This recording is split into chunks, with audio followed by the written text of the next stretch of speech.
Hello दोस्तों। तो आज फिर हम अपनी जो एग्रीकल्चर वाली क्लास है उसको कंटिन्यू करेंगे। थोड़ा सा एक गैप जो है वो वीडियो अपलोड होने में हो गया था कुछ रीजंस की वजह से, जिसे हम आज जो है वो कंटिन्यू करेंगे। लास्ट वीडियो में हमने 80 क्वेश्चंस जो है वो लास्ट वीडियो तक हमारे 80 क्वेश्चन जो है इस पीडीएफ के हो चुके थे। आज की वीडियो में हम कवर करेंगे 50 क्वेश्चन इसके आगे के, मतलब 130 तक के क्वेश्चंस जो है वो हम इसमें कवर करेंगे, जो क्वेश्चन मोस्ट प्रोबेबल हमारी एग्जाम में बन सकते हैं। तो इस वीडियो को लास्ट तक आपको देखना है, जिससे आपके सारे जो डाउट रहेंगे वो यहाँ पर क्लियर हो जाएंगे।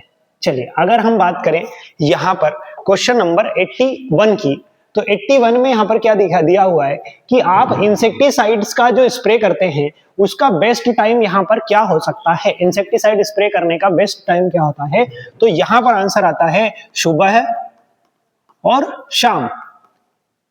मतलब मॉर्निंग और इवनिंग का जो टाइम होता है, मॉर्निंग और इवनिंग का, मॉर्निंग एंड इवनिंग का टाइम, सुबह शाम हम दवाई का छिड़काव करते हैं तो वो ज्यादा बेस्ट रिजल्ट जो है हमको देखने को मिलता है। दूसरा हमारे पास यहाँ पर क्या है कि नेशनल सोयाबीन रिसर्च इंस्टीट्यूट कहाँ पर है, ये पूछ रहे हैं हमसे कि नेशनल सोयाबीन रिसर्च इंस्टीट्यूट, राष्ट्रीय सोयाबीन अनुसंधान संस्थान कहाँ पर है, तो ये है हमारे इंदौर में। इंदौर में, हिंदी में भी आपको इंदौर ही लिखना है, ठीक है। इसके बाद देखें तो खालिस्तान रोग अरहर का प्रमुख रोग है। ये क्वेश्चन पूछ रहे हैं कि अरहर या जो हमारे पास पीजन पी जो होता है, इसके अंदर रोग कौन सा प्रमुख रोग देखने को मिलता है। तो अगर हम देखें तो यहाँ पर विल्ट जो रोग है, उखटा जिसे हम कहते हैं, उखटा रोग, ठीक है। विल्ट डिसीज जो है वो अरहर का प्रमुख रोग होता है, और विल्ट जो होता है वो फंजाई से होता है, ये हमें ध्यान रखना होता है। कवक से होता है ये, और कवक का नाम है फ्यूजेरियम ऑक्सीस्पोरम। फ्यूजेरियम ऑक्सीस्पोरम नाम की जो फंगस होती है, इससे होता है हमारे पास फ्यूजेरियम विल्ट, जो हमको देखने को मिलता है अरहर के अंदर। धान का यहाँ पर अगले क्वेश्चन में पूछ रहे हैं 84 में, धान का बॉटनिकल नेम यहाँ पर हमसे पूछ रहे हैं। तो धान का बॉटनिकल नेम क्या हो जाएगा, ओराइजा सटाइवा, ओराइजा सटाइवा, ठीक है, ओराइजा सटाइवा। ये धान का बॉटनिकल नेम हमें ध्यान रखना है। ऐसे क्वेश्चन बॉटनिकल नेम फैमिली वाले तो ज्यादा पूछे जाते हैं। फैमिली क्या हो जाएगी सर, फैमिली जो हो जाएगी वो इसकी ग्रेमिनी हो जाएगी, ठीक है, ग्रेमिनी या पोएसी, ठीक है। तो ग्रेमिनी फैमिली धान की हो जाती है। जितने मोनोकॉट की जो फसलें होती है, जैसे धान हो गया, गेहूं हो गया, ज्वार हो गया, बाजरा हो गया, इसके बाद गन्ना हो गया, ये सारे की फैमिली हमें ध्यान रखना है एक साथ की जो ग्रेमिनी फैमिली है उससे बिलोंग ये करेंगे, ठीक है। जया जो है वो किसकी किस्म है, तो जया ये हमारे पास जो है वो धान की किस्म यहाँ पर हो जाती है, ठीक है। यहाँ पर किसकी हो जाती है, पेडी, धान की किस्म यहाँ पर हमारे पास जया हो जाती है। अगला है डेपोग मेथड किससे रिलेटेड है, तो ये क्वेश्चन पूछे भी गए हैं पहले। डेपोग मेथड जो होती है वो धान से रिलेटेड होती है, पेडी से रिलेटेड होती है, दोनों के आंसर यहाँ पर पेडी ही है, ठीक है। अब डेपोग मेथड में करते क्या है, डेपोग मेथड में नॉर्मली हम क्या करते हैं, जैसे या तो केले वगैरह के पत्ते ले लेते हैं, या फर्श के ऊपर हम बीज को पहले पानी में भिगो देते हैं। भिगोने के बाद जो धान का बीज होता है उसको फर्श के ऊपर फैला देते हैं। फैलाने के बाद जब इसके अंदर जो रेडिकल है जिसका जर्मिनेशन हो जाता है, फिर इसके बाद इसका प्लांटेशन करते हैं। तो इससे क्या होता है, हमारा टाइम जो होता है वो बचता है, ठीक है, जल्दी इससे सीडलिंग तैयार होती है। डेपोग मेथड थ्योरी में भी पूछी जाती है। तो डेपोग मेथड किससे रिलेटेड है, हमें यहाँ पर ध्यान रखना है कि डेपोग मेथड हमारे पास धान से रिलेटेड हो जाती है, ठीक है, धान से रिलेटेड हमारे पास यहां पर डेपोग मेथड हो जाएगी। इसके बाद अगर हम देखें, कुछ इश्यूज की वजह से ये बोर्ड में कुछ दिक्कत है आ रही है। क्वेश्चन नंबर हमारा क्या था, 80, हाँ ये वाला स्लाइड हमारे पास थी आई थिंक। अगला है भाई, मूंग और उड़द का उत्पत्ति स्थान क्या माना जा रहा है, तो मूंग का और उड़द का उत्पत्ति स्थान जो ओरिजिन है वो इंडिया माना जा रहा है, भारत, ठीक है। तो हमें यहाँ पर क्या लिखना है, यहाँ पर मूंग उड़द का उत्पत्ति स्थान भारत या इंडिया जो है माना जाता है। अगला, मूंग की फसल खालिस्तान और खालिस्तान ऋतु में बोई जा सकती है। तो अगर हम देखें तो मूंग हम जायद में भी बो सकते हैं और हम खरीफ में भी बो सकते हैं, ये हमने देखा है कि हम गर्मियों के दिनों में भी मूंग बोते हैं और बारिश के दिनों में भी मूंग बोते हैं। तो यहां पर जायद एंड खरीफ दोनों में आप जो है मूंग की फसल को ले सकते हैं, ये हमें ध्यान रखना होगा। इसके बाद अगर देखें अगले क्वेश्चन की तरफ बढ़ेंगे तो अगला क्वेश्चन हमारे यहाँ क्या कर रहा है कि सोयाबीन का वानस्पतिक नाम यहां पर क्या हो जाता है। तो सोयाबीन का वानस्पतिक नाम हो जाता है ग्लाइसिन मैक्स। ग्लाइसिन मैक्स, ठीक है, यहां पर इंग्लिश में भी वही आएगा, ग्लाइसिन मैक्स। अगली बात करें हम अरहर की में प्रोटीन की मात्रा की बात करें तो हमारे पास 20% जो प्रोटीन है अरहर के अंदर देखने को मिलता है। 20% अरहर में प्रोटीन देखने को हमको मिलता है। सोयाबीन में अगर हम प्रोटीन की बात करें तो हमारे पास 43%, 43% हमारे डेटा के हिसाब से लिखना है हमको। सोयाबीन में 43%, 43% प्रोटीन जो देखने को मिलता है। जो पौधे अनावश्यक स्थान पर उग जाते हैं, मतलब जहां पर उगना नहीं चाहिए वहां पर उग जाते हैं, तो उन्हें हम क्या कहते हैं, तो इन्हें हम क्या कहेंगे, खरपतवार कहेंगे। खरपतवार, या इंग्लिश में इन्हें हम क्या कहते हैं, वीड कहते हैं। जिसकी जो जगह नहीं है, जैसे मान लो अब दूब घास है, दूब घास अगर लॉन के अंदर लग रही है तो सही है सर, और वही दूब घास अगर किसी फसल में लग रही है तो फिर वो वीड हो जाती है। तो यहां पर वही कह रहे हैं कि अगर वो अनावश्यक रूप से उसकी जरूरत नहीं है और फिर भी अननेसेसरी अगर वो उग जा रही है तो उसको हम वीड कहेंगे। एक बीजपत्री जो खरपतवार होती है। अगला क्वेश्चन है कि जो मोनोकाट की जो वीड है ये कैसे ग्रो होती है। तो मोनोकाट की वीड को ज्यादातर हम ग्रो करते हैं कैसे, बीज द्वारा, बाय सीड जो है इनको हम ग्रो करते हैं, ठीक है। क्योंकि मोनोकाट की एक वर्षीय जो एनुअल वीड होती है, एनुअल वीड जो एक वर्षीय होती है उनको हम बीज से इसलिए प्रोपेगेट कर सकते हैं क्योंकि ये साल भर में आराम से जो है एक साल में अपना लाइफ साइकिल कंप्लीट करती है। उन्हें हम क्या कहते हैं, एक वर्षीय या एनुअल कहते हैं। अपने लाइफ साइकिल का कंप्लीट करने के दौरान ये अपने अंदर बीज बनाती है, उस बीज को हम जो है वो अगले साल यूज कर लेते हैं। तो एक वर्षीय जो एनुअल वीड होती है, एनुअल क्रॉप्स होती है, उनको हम एक एनुअल वीड जो होती है वो बीज से जो है प्रजनित होती है। फॉर एग्जाम्पल अगर हम देखें तो हमारे पास क्या क्या एग्जाम्पल हो जाता है, जैसे मान लो बथुआ हो गया, चिनोपोडियम, है ना। इस तरीके के जो हो गए हमारे पास वीड, जैसे मान लो हमारे पास बथुआ हो जाता है, इसके अलावा गाजर घास हो जाता है, ये जो है एनुअल वीड होती है और इनको बीज से जो है ग्रो होती है। फेलेरिस माइनर, फेलेरिस माइनर जो है किस फसल का प्रमुख है, तो फेलेरिस माइनर गेहूं का है भाई। ये क्वेश्चन बहुत इंपॉर्टेंट है, आया हुआ है गेहूं का। फेलेरिस माइनर जिसको हम गेहूं का मामा भी कहते हैं, तो ये जो होता है वीट की प्रमुख वीड हो जाती है। गेहूं का प्रमुख खरपतवार है फेलेरिस माइनर, गेहूंसा कहते हैं या इसे हम गेहूं का मामा भी कहते हैं। तो ये ध्यान रखना है, फेलेरिस माइनर उसका साइंटिफिक नेम है, ये भी हमें ध्यान रखना है। सांवा जो है वो हमको कहां देखने को मिलती है,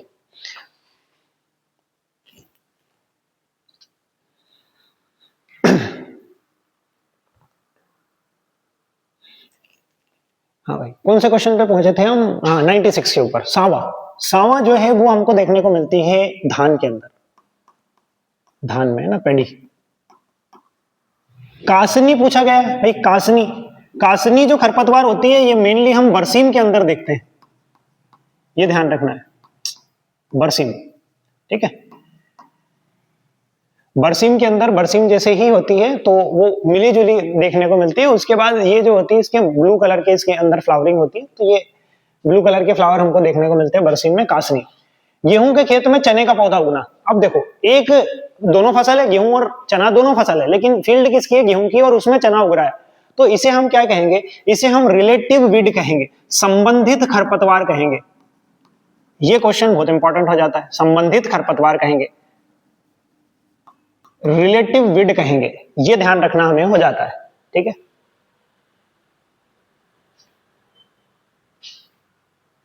ठीक, एक होता है हमारे पास संबंधित खरपतवार, एक होती है रोग्य खरपतवार। तो संबंधित खरपतवार का मतलब है कि एक फसल के अंदर हमारे पास दूसरी फसल उग रही है, संबंधित खरपतवार है। और रोग्य खरपतवार या रोग वीड का मतलब होता है कि ऐसी वीड जो एक फसल की कोई वैरायटी के अंदर दूसरी फसल की वैरायटी उग जाए। सिंपल भाषा में अगर हम देखें तो हमने गेहूं के अंदर ये चीज बहुत देखी है। गेहूं में हम देखते हैं कि कुछ खेतों में गेहूं का एक लेवल ये है और उससे कुछ गेहूं की हाइट बढ़ जाती है, कुछ गेहूं थोड़े ज्यादा बड़े रहेंगे, वो अलग समझ में आते हैं। तो इसका मतलब क्या है कि उस गेहूं के बीज के अंदर मिलावट है। तो अगर हम किसी मिलावटी बीज को बोते हैं, मतलब दो वैरायटी, एक ही उसकी दो वैरायटियां मिक्स हो जा रही है, तो ऐसी खरपतवार को हम क्या कह रहे हैं, इसको हम रोग्य खरपतवार या रोग वीड कह रहे हैं। रिलेटिव वीड का मतलब है कि उसी सीजन की एक क्रॉप है, वो भी एक क्रॉप है, जैसे गेहूं में सरसों का उगना, सरसों भी एक फसल है, गेहूं भी एक फसल है, लेकिन गेहूं के खेत में सरसों उग रहा है तो वो सही जगह नहीं है उसकी, इसलिए वहां पर वो वीड के अंदर काउंट होगा, उसको हम रिलेटिव वीड कहते हैं। और गेहूं के अंदर सरसों कंट्रोल करना है तो सर क्या करेंगे, 2,4-D का उपयोग करते हैं, ये भी ध्यान रखना है भाई। अगला है कि अर्केल मटर के अंदर 99 में है, अर्केल मटर के खेत में बोनविले मटर, देखो दोनों मटर है, अर्केल और बोनविले, तो ये दोनों इस मटर के अंदर, बोनविले मटर अर्केल के अंदर उग रही है, तो इसको हम क्या कहेंगे, इसको हम रोग्य खरपतवार कहेंगे भाई, रोगवीड कहेंगे, रोगवीड कहेंगे। अगला है मकोय, बथुआ, बिशकपरा और प्याजी, ये क्या है, कैसी खरपतवार है, तो ये एक वर्षीय खरपतवार है।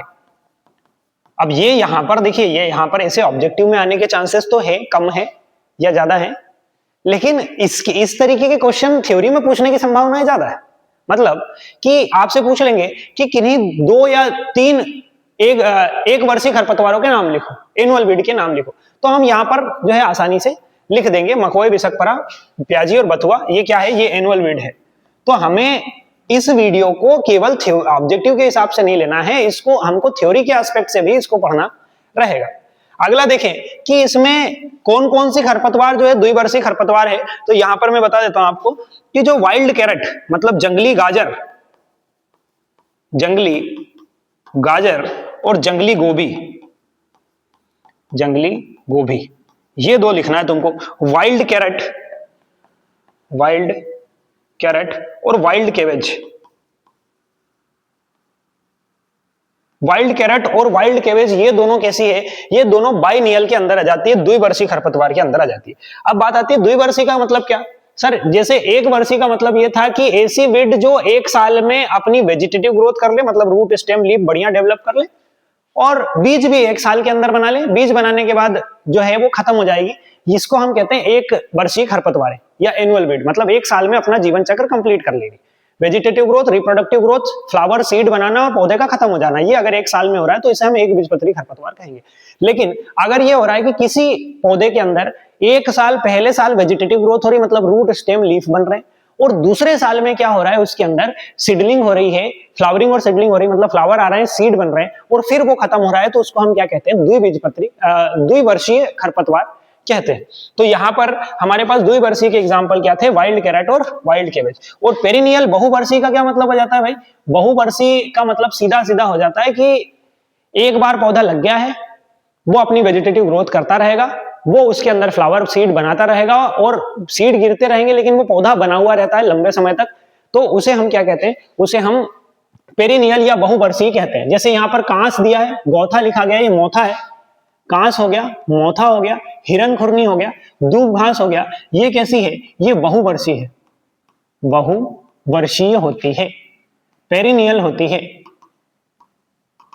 पेरिनियल वीड होती है, ये ध्यान रखना है, ठीक है। तो हमने क्या पढ़ा है कि हमने वाइल्ड कैरेट, वाइल्ड केवेज जो पढ़ा है, जंगली गाजर और जंगली गोभी द्विवर्षीय है, बथुआ, मकोय, प्याजी ये एक वर्षीय है, और हमारे पास कांस, मोथा, हिरन खुरनी और दूब घास ये जो है हमारे पास बहुवर्षीय खरपतवारें हैं, इनको बहुत अच्छे से ध्यान रखना है।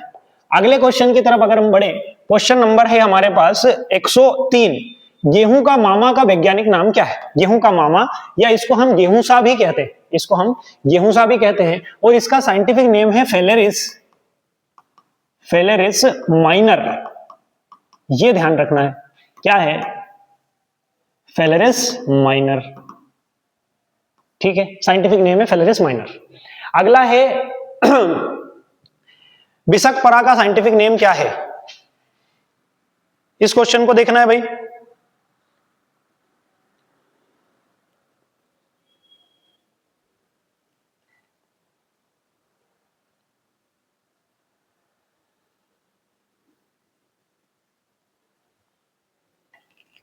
हाँ, क्या क्वेश्चन था, बिशकपरा, बिशकपरा का बॉटनिकल नेम क्या होगा, हाँ बिशकपरा का रहेगा ट्राइएंथस, एंथस मोनोगाइनी, मोनोगाइनी, क्या लिख लेंगे, ट्राई एंथस मोनोगाइनी। अगला क्वेश्चन पूछ रहे हैं कि गाजर घास जो है इसका बॉटनिकल नेम क्या रहेगा गाजर घास का। तो गाजर घास जो रहेगा इसका रहेगा पार्थिनियम, गाजर घास ना, पार्थिनियम स्टेरोफोरस, स्टेरोफोरस, ठीक है, पार्थिनियम स्टेरोफोरस, ये हमारे पास गाजर घास का बॉटनिकल नेम हो जाता है। अगला है बथुआ का वैज्ञानिक नाम। ये क्वेश्चन ज्यादा पूछा जाता है भैया, बथुआ का वैज्ञानिक नाम, साइंटिफिक नेम क्या होगा। तो सबसे सिंपल है चिनोपोडियम एल्बम, चिनोपोडियम एल्बम। थोड़ा सा शायद स्लो लिखना पड़ेगा मुझे, राइटिंग थोड़ा सा समझने में दिक्कत हो रही होगी। इसको हम क्या कहेंगे, चिनोपोडियम एल्बम। साथ में याद ही करते जाएं, थोड़ा स्लो लिखूंगा मैं। अगला अगर हम बात करें तो हमारे पास 2,4-D है, TCA है और सिमेजिन है। इनको कहां यूज कर रहे हैं, तो सर ये हमें पता है कि ये सारी जो है सिमेजिन, TCA की बात करें या 2,4-D की बात करें तो ये सारी खरपतवार नाशक है, खरपतवार नाशी, खरपतवार नाशी, या इंग्लिश में इसे कहेंगे वीडीसाइड के रूप में इसको उपयोग किया जाता है। 2,4-D का पूरा नाम क्या रहेगा, अगला क्वेश्चन है 2,4-D का पूरा नाम क्या रहेगा। ये क्वेश्चन पहले भी आ चुका है और इसका नाम है 2,4-डाइफिनॉक्सी,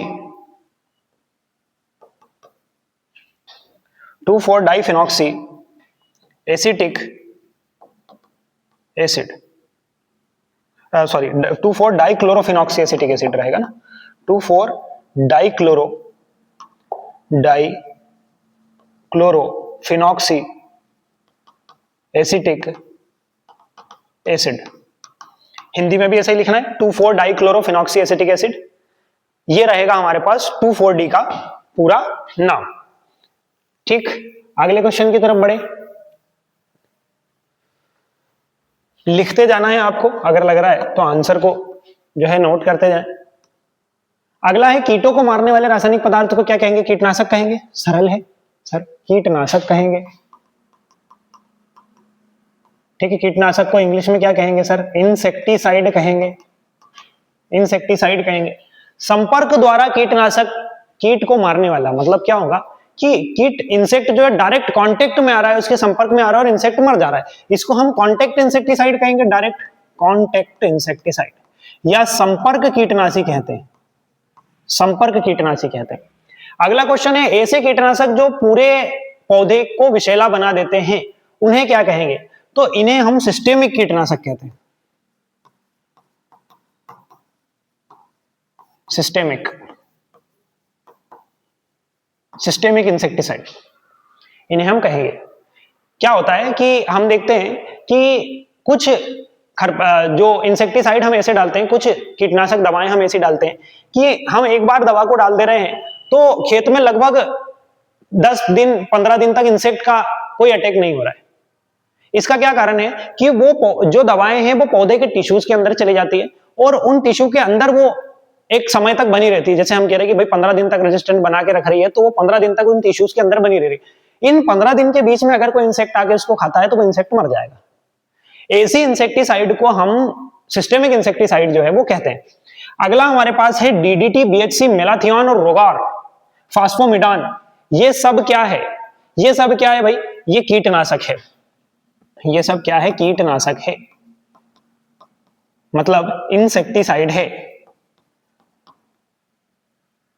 क्या सर ऐसा क्वेश्चन पूछा जाएगा, बिल्कुल ऐसा क्वेश्चन नहीं बनेगा। क्वेश्चन क्या बनेगा, क्वेश्चन इसको एमसीक्यू में बना देंगे कि इनमें से कौन सा एक कीटनाशक नहीं है।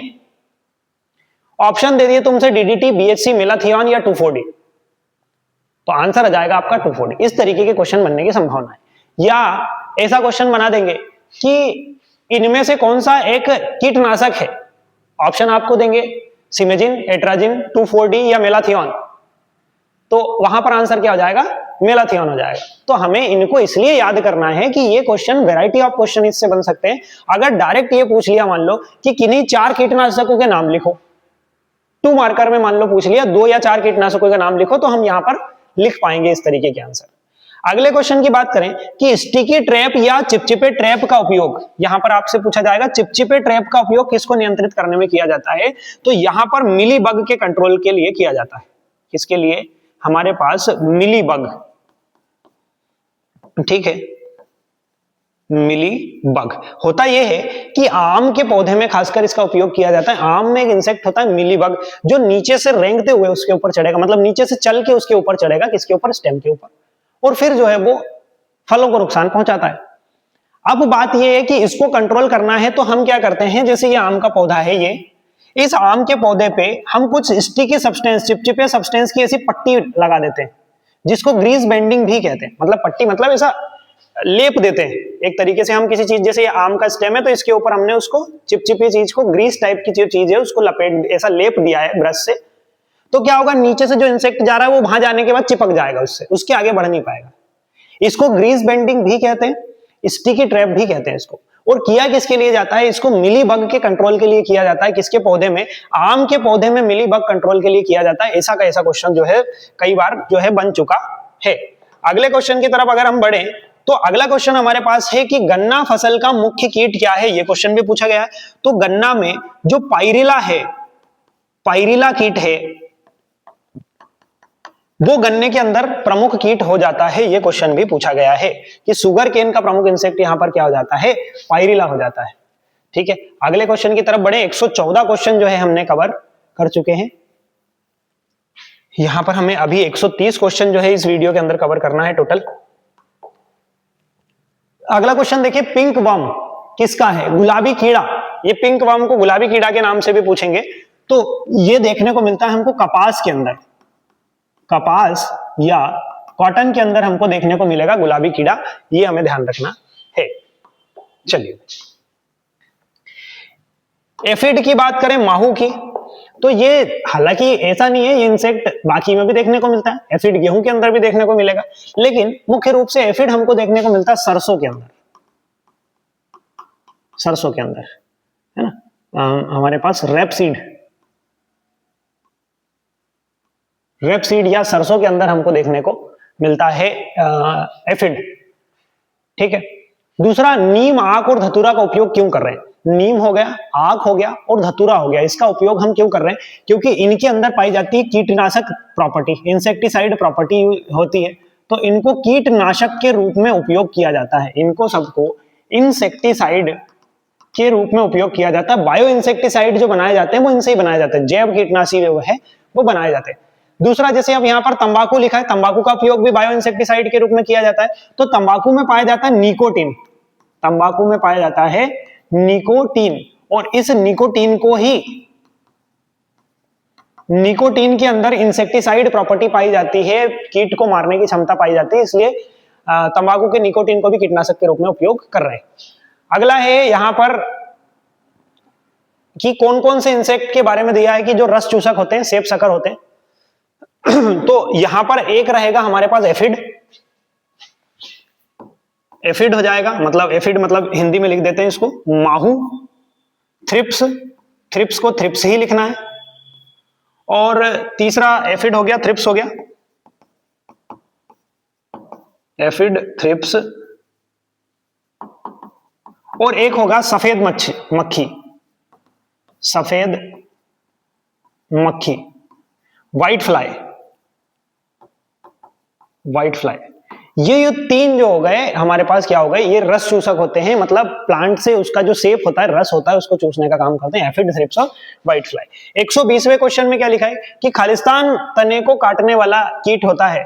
तो यहां पर जो है गर्डल बीटल जो है स्टेम बोरर इंसेक्ट होते हैं, गर्डल बीटल। ठीक है, हिंदी में इसको ऐसा लिखना है, गर्डल बीटल। नहीं, गर्डल बीटल की जगह हिंदी शुद्ध में आपको अगर लिखना है तो इसको चक्रभृंग लिखेंगे, चक्रभृंग। चक्रभृंग जो होते हैं वो इनसे स्टेम कट जो रिंग कटर या स्टेम कटर होते हैं, स्टेम बोरर होते हैं, तो वो क्या करते हैं, स्टेम को छेदते हैं, फिर उसको एक जगह से क्या कर देते हैं, काट के अलग कर देते हैं, काट के वो स्टेम टूट जाता है।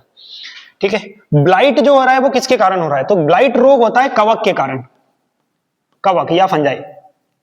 जैसे हमने आलू वगैरह में देखा ना, late blight, early blight, late blight, Phytophthora infestans, early blight, Alternaria solani, तो ये सब क्या है, ये फंगाई, फंजाई है, कवक है। तो ब्लाइट डिसीज जो होती है वो फंजाई से होती है, कवक से होने वाली बीमारी हो जाती है हमारे पास।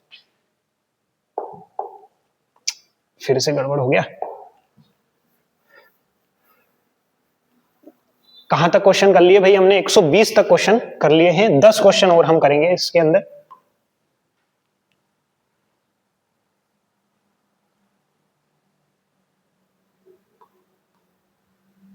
115, 16, 17, 18, 19, 20, 21, हाँ 21 भी हो गया, 22 पे जाए भाई।